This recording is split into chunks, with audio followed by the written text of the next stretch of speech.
La galerie Diode de Polignac expose actuellement Bernard Buffet sur sa période 1946-1956. Buffet commence, c'est un peintre extrêmement précoce et qui a un parcours, c'est une fusée. Il se représente très souvent dans sa peinture et toujours avec ces signes très simplifiés, ce langage triangulaire, de forme très archétypale, très simple et presque synthétique. C'est le minimalisme avant l'heure.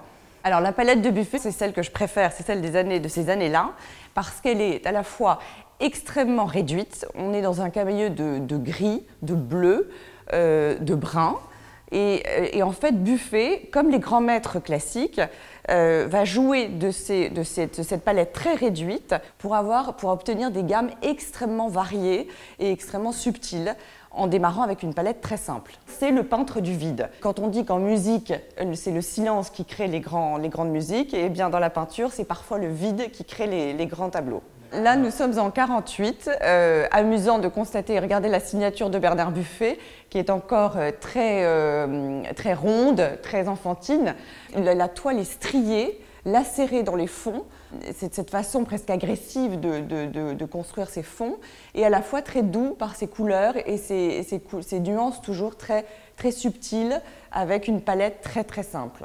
Buffet, c'est le peintre de Paris par excellence. Et une fois qu'on a vu une vue de Paris par Buffet, je crois qu'on se promène tous dans Paris en croisant des buffets à chaque coin de rue. Donc quai de la Tournelle, quand vous vous promenez la prochaine fois quai de la Tournelle, regardez, vous verrez un buffet. Un très bel escalier, encore une fois, alors là on est dans une sobriété totale. On éprouve tous quelque chose, une angoisse, on se demande ce qui va se passer en haut de cet escalier. Et il est très fort pour ça, parce qu'il c'est le peintre de l'angoisse et des peurs humaines. Buffet, c'est un ogre de travail et aussi un homme extrêmement cultivé. Et en fait, il a cette capacité qu'ont seuls les génies d'extraire la sève de toute cette connaissance, de se l'approprier et de sortir d'eux-mêmes quelque chose de complètement nouveau, un vocabulaire neuf de son époque, et d'être précurseur. Et c'est pour ça qu'il a choqué, c'est pour ça que ça a été le plus aimé, le plus haï des peintres français de l'après-guerre, parce qu'il était précurseur, il était déroutant.